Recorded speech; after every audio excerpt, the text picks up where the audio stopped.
at a time. So the first talk is going to be on secure quantum computation with classical communication by James Bartusek, and James is going to give the talk in person. So thank you. Yeah, so this is a talk about secure quantum computation with classical communication. Yeah, so it's about the notion of secure multi-party computation, or MPC. MPC allows multiple parties, each with private input, to communicate in order to learn the result of a public circuit C computed over their private inputs. And for security, we require that any adversary that corrupts some subset of these parties, here 2 and 3, can't learn anything about the inputs of the honest parties, here 1 and 4, except for what is implied by the output of this circuit. And MPC is clearly a foundational notion in modern cryptography, and it's been really extensively studied since it was introduced in the 80s. So yeah, naturally, most of the MPC literature is about the case when all of these parties are classical, right? But over the past couple of decades, the notion of secure multi-party quantum computation has also been studied. And here, we assume that each party is quantum. They might have potentially quantum inputs, and they'd like to compute some quantum functionality over these inputs. And you can define security in much the same way. Okay. But until now, it's been the case that really MPC has been studied in one of these two settings. Either every party is classical or every party is quantum, right? And so while quantum computing technology is being developed, it's clearly very resource intensive. And it seems, at least for the foreseeable future, that there really will only be a few organizations that have any significant quantum computing ability. So it's natural to wonder whether us classical parties can interact in these secure computation protocols with these quantum computers. Okay, and so that's exactly the notion that this work studies.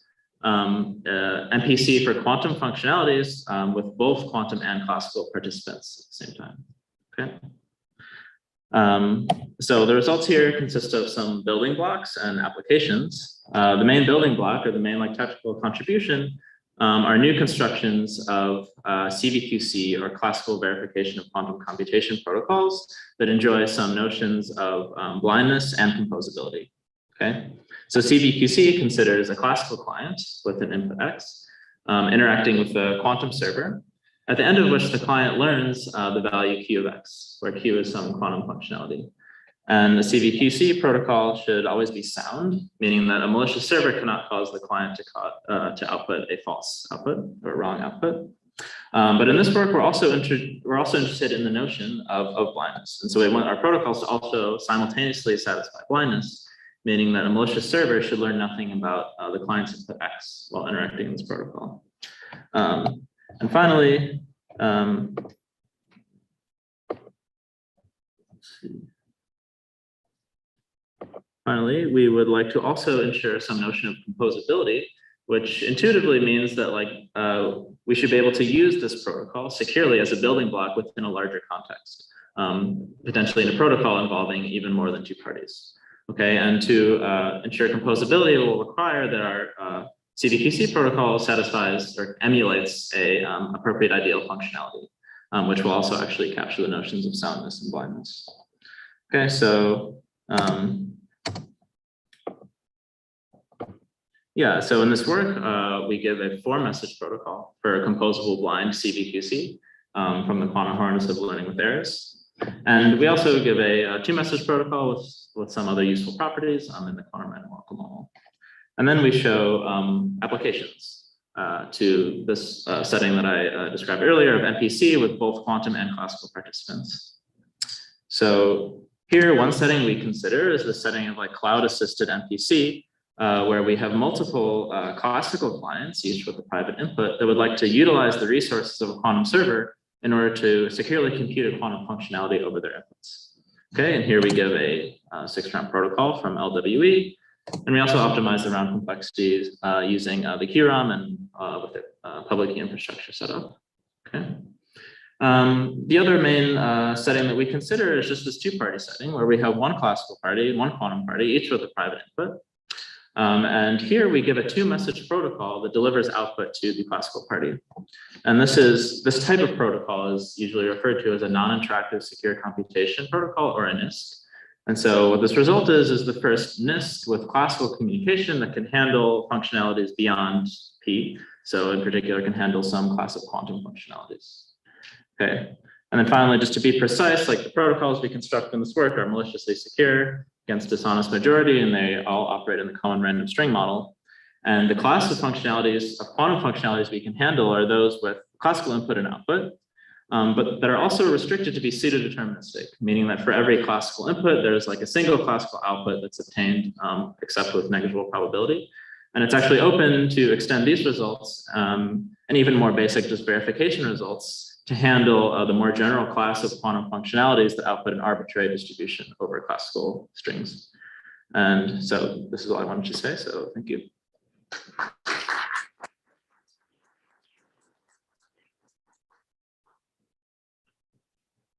Are there any questions?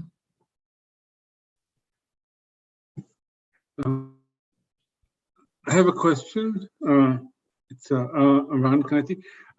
What about reactive functionalities? I mean, keeping state, and can classical parties make sure that the quantum side keeps state as they're supposed to? Yeah, so you're asking if we construct protocols that handle like reactive quantum functionalities? Yes. Yeah, that's not right. So that's not something that we handle in this work. It might be tricky because like maybe the intermediate, okay, maybe if each individual computation is also pseudo-deterministic, it should probably extend to that setting. But then once you get into like intermediate quantum computations that are maybe more general than pseudo-deterministic computations, then it would probably not handle that case. Thanks. Mm-hmm.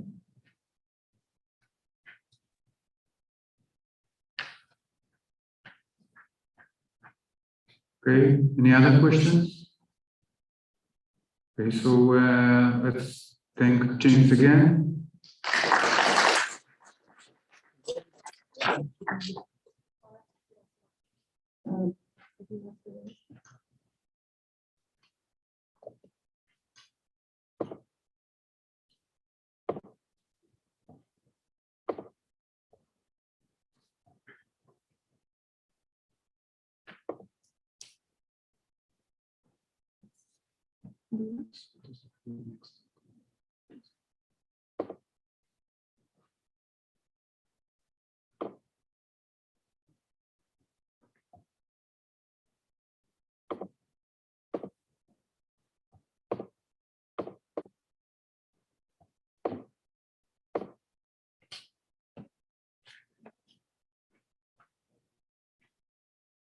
Okay, so the next talk is on quantum key length extension by Joseph Jaeger, Feng Song, and Stefano Tesaro. And Joseph is going to give the talk.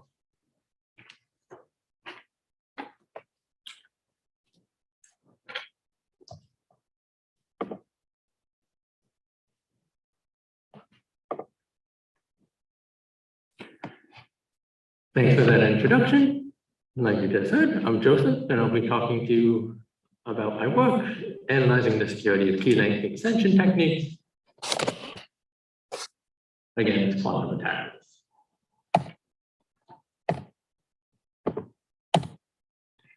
As we're hearing throughout this session, quantum computers will have all sorts of ramifications for cryptography. There will be new types of schemes. Some schemes will be completely broken, and for the purposes of my talk, some schemes won't be completely broken, but their concrete security will be harmed. In particular, the Grover's search algorithm kind of greatly speeds up the efficiency of brute force attacks recovering keys, which might reduce the scheme from 128 bits of security to 64 bits of security. So then we have this question, what do we do about key search? Broadly speaking, there are two approaches we might take. The first is to just design schemes which inherently have longer keys, moving to AES 256 from AES 128, for example. The other approaches that I study in my work is key length extension techniques, where we take a scheme with short keys and somehow apply a transformation to it to use more keying material for encrypting our data. We've kind of seen this setting previously with DES, which had 56 big keys, considered too short. So various different options were analyzed there. As you would expect from my examples, the security notion we are considering is PRP or PRF security. And in particular, we're doing it in ideal models, where we think of the attacker's computation and all of its queries to some random or ideal cipher as being its local computation.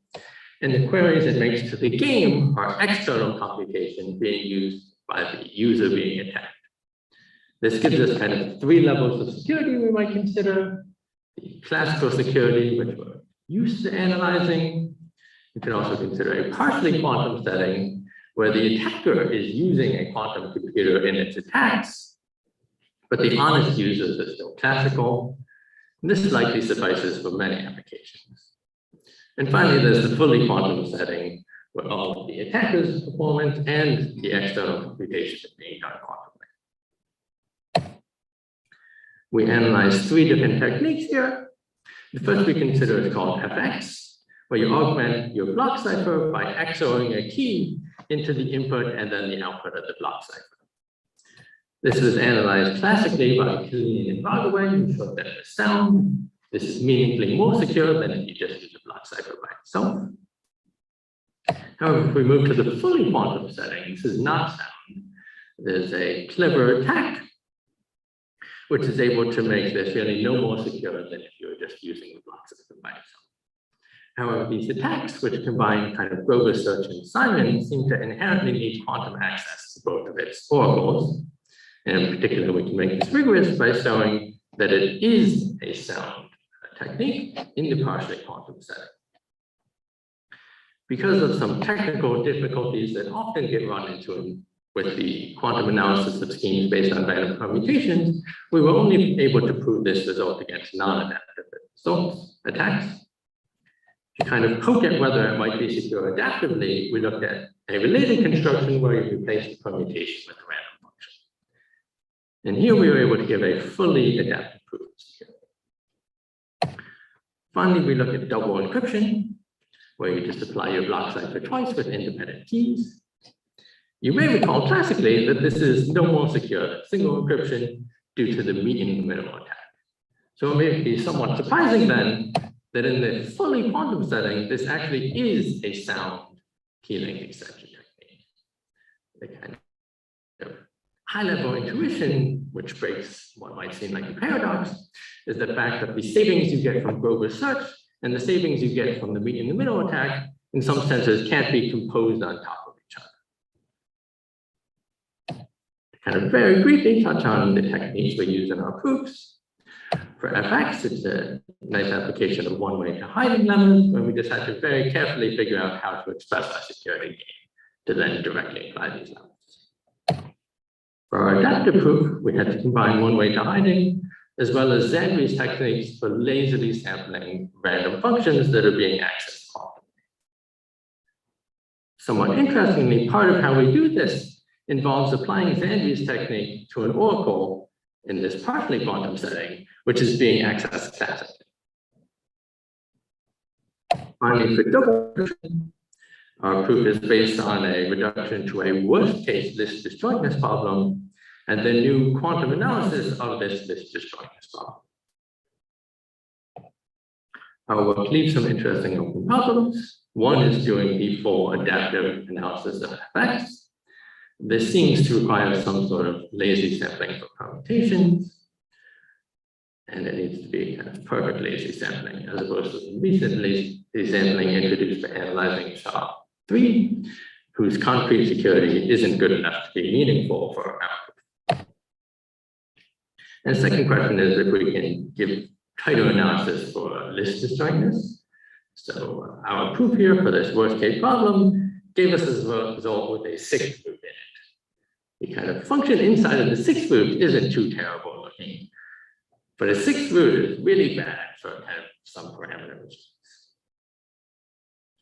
Anyway, that's the end of my talk. Thanks for listening.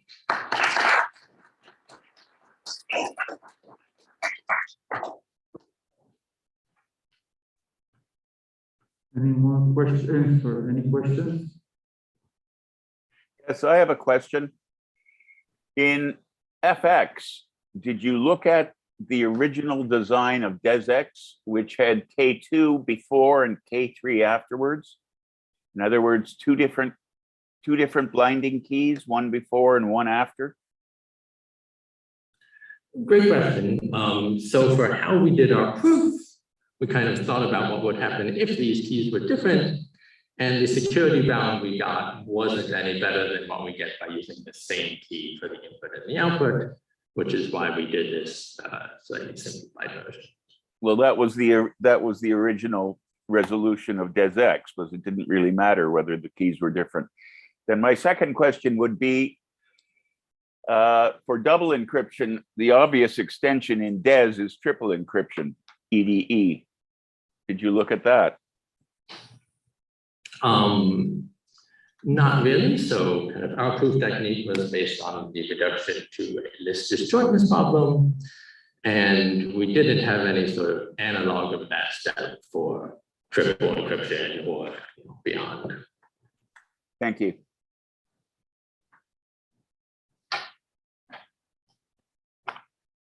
Any other questions?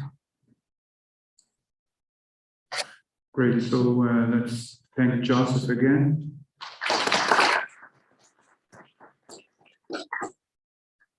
And I apologize, I made some reordering of the talks. This was not on purpose. So the next talk is going to be on secure software leasing without assumptions. It's work by Anne Broadbent, Stacy Jeffrey, Sebastian Lord, Supartha Poder, and Arti Sundaram. And Sebastian is going to give the talk.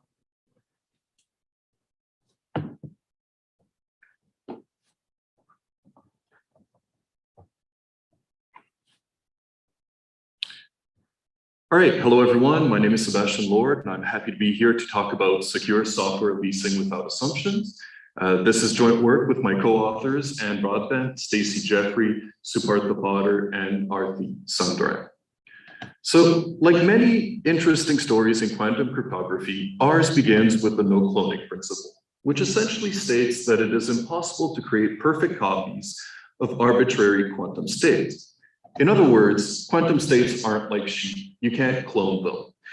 Now, we use this to achieve many different security notions that would otherwise be impossible in the purely classical setting, such as quantum key distribution and quantum money. And one very interesting research direction is to ask, what else can we achieve using the no cloning principle?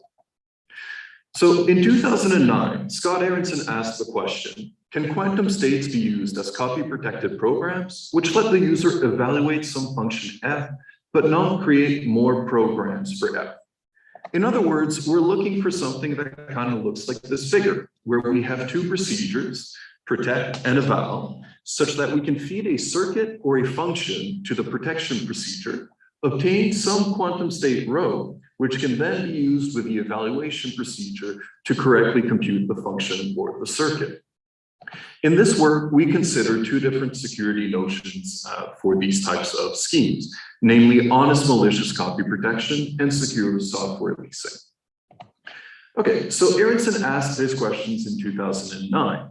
And in the past 2 years, there's been a flurry of results on the topic of copy protection, including other work that will be presented later at this conference, and I'm quite eager to hear that talk.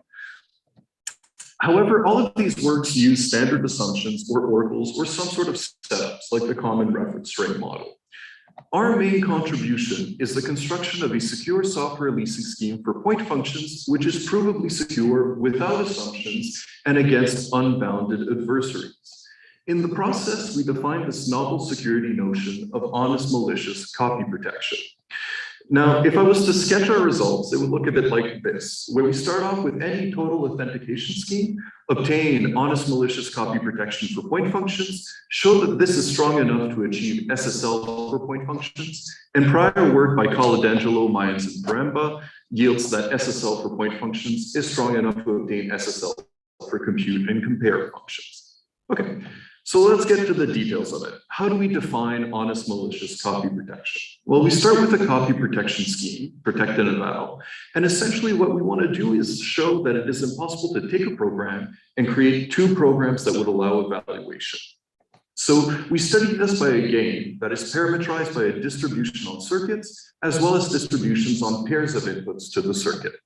This game will be played by a referee against a pirate and two evaluators. Notably, one of the evaluators will be honest. They must use the evaluation procedure prescribed by the scheme. The malicious evaluator, on the other hand, can have a completely arbitrary behavior. The referee will sample a circuit, protect it using the protection procedure, hand the resulting program state off to the pirate. The pirate must split the state between both evaluators, at which point the referee will sample two inputs, hand those off to the evaluators, and the evaluators will attempt to correctly compute the circuit. Now, we say that the scheme is epsilon honest malicious copy protecting if both malicious evaluators can correctly compute with at most epsilon advantage over some trivial guessing probability. And I really want to highlight here that this is honest malicious because we require one of the evaluators to behave honestly. Some other work on copy protection allows both evaluators to be malicious. Okay, so how do we achieve this? We start, let me put up the definition for a point function. A point function is a Boolean function which is 0 on all inputs except one particular input that we will call the point. And our tool is a total authentication scheme, which is an authenticate and verify scheme for quantum states. And the security guarantee here is that conditioned on acceptance, the eavesdropper essentially did not interact with the authenticated state. This is something a bit stronger than what can be achieved in the classical setting, because in the classical setting, an eavesdropper could always keep a copy of the authenticated message. Here, the eavesdropper cannot do this. The idea is to find a correspondence between inputs to the point function and keys to the total authentication scheme. Pushing this idea, we obtain a protection procedure that takes the point function for P by simply authenticating some fixed state with P as the key. To evaluate, we take a candidate program state sigma and some input X, and we simply verify sigma with X. If the verification accepts, we output 1. If it refuses, we output 0. When we analyze this, we find that any epsilon total authentication scheme yields a 3/2 epsilon plus square root of 2 epsilon honest malicious copy protection. And the proof idea is that when the honest evaluator correctly evaluates on the point P, this is essentially the verification procedure accepting, and so the malicious evaluator can't hold any information on the program state. Okay, how do we connect to secure software leasing? I'm going to go a bit quickly here. So secure software leasing is another security notion for copy protection. It is a bit different. There will not be a second evaluator. Instead, the referee will verify and either accept or reject the return of a program state. If you were to sketch this out as a game, it would look something like this. And very similarly to this previous definition, we say that the SSL scheme is epsilon secure if the probability that the referee accepts the return program and that the pirate can afterwards correctly compute the circuit is at most epsilon over some trivial probability. Now, the idea is that we can verify a return program by simply honestly evaluating it on some input. And so the verification here is essentially the honest evaluator of the honest malicious copy protection. We push this idea and we show a theorem that any honest malicious copy protection scheme implies SSL for certain circuits and distributions. There's a connection between the two. The details are in the paper.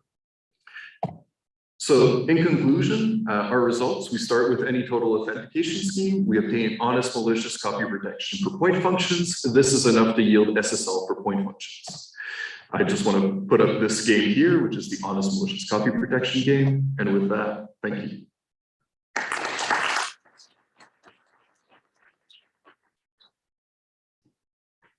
Thank you.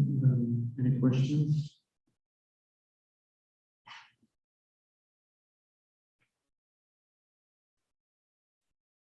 Okay, so let's thank the speaker again.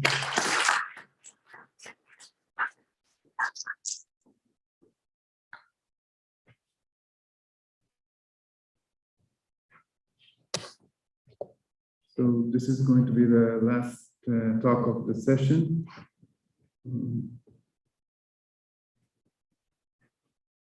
Unclonable encryption revisited by Prabhanjan Anand and Fatih Kaleoglu. Sorry.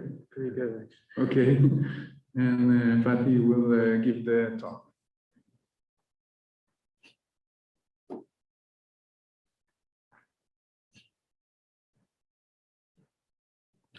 Hello, everyone. I'm Fatih. I'm presenting joint work with Prabhanjan Anand on Unclonable encryption. No cloning theorem is a principle enjoyed exclusively in the quantum setting, and it yields lots of unclonable primitives. Among these, a prominent one, as mentioned in the previous talk, is copy protection, which lets you release softwares that are secure against piracy attacks.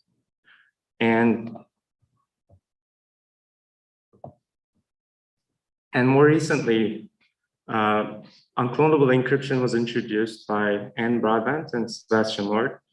And it states that ciphertext cannot be cloned.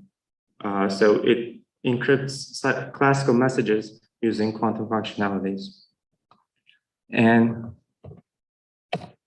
what does it mean to clone a ciphertext? It means to succeed in a security game defined as follows. The adversary gets one ciphertext, and then it has to split it between two separate registers held by Bob and Charlie. Now, the goal of Bob and Charlie is to simultaneously recover the message after the key is revealed.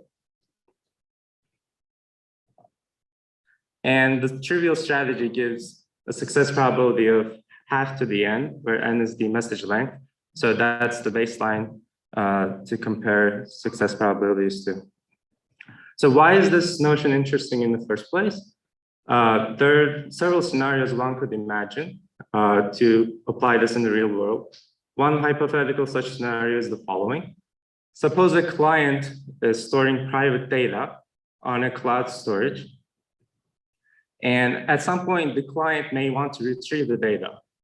And after the retrieval, the client may desire to remove any traces of this data from the cloud and anywhere else on the internet. And unclonable encryption actually assures the client that if the retrieval is successful, there won't be any meaningful leftovers of the data. And in this setting, one could also imagine that for practical efficiency and diverse functionality purposes, it would be desirable to have the encryption key reusable and or public. So in their work, Broadbent and Lord gave two constructions. First one, conjugate encryption, is based on the conjugate coding of Wisner. It achieves information theoretic security that is inherited from an underlying game of monogamy of entanglement. And the second construction achieves security in the random oracle model. Unfortunately, the first construction does not have the reusability property of the key. In our first result, we show semantically secure constructions of unclonable encryption from minimal assumptions in both the private key and the public key settings. In other words, we achieve security against multi-message attacks without having to resort to the random oracle model. Later, in our second result, we explore how optimal the security of conjugate encryption is and how to possibly improve it. We show a simple cloning attack that shows that conjugate encryption has security bounded away from the ideal value. And next, we generalize conjugate encryption to let us use any monogamy game from a broader class of games.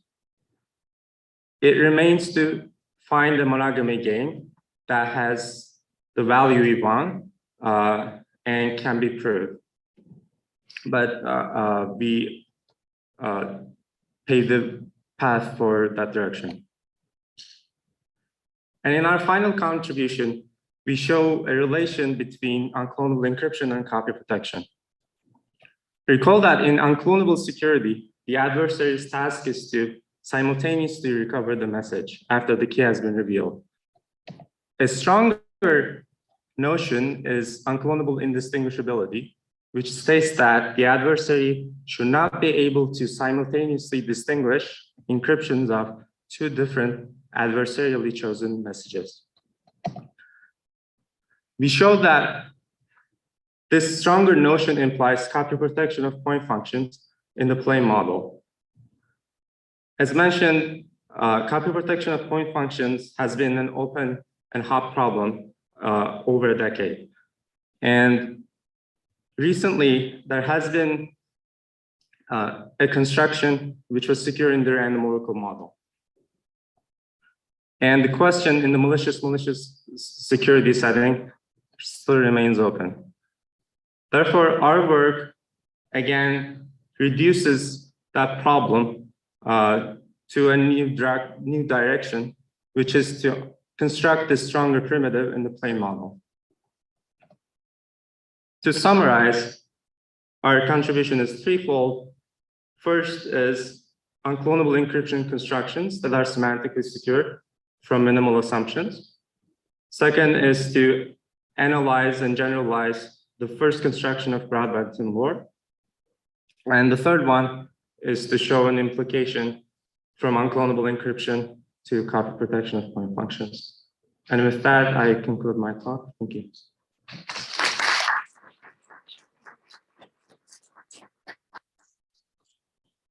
Thank you, Fatih. And so are there any questions?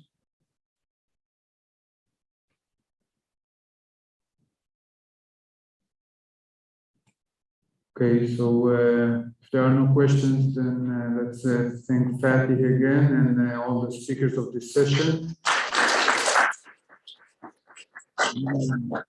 So, yeah, this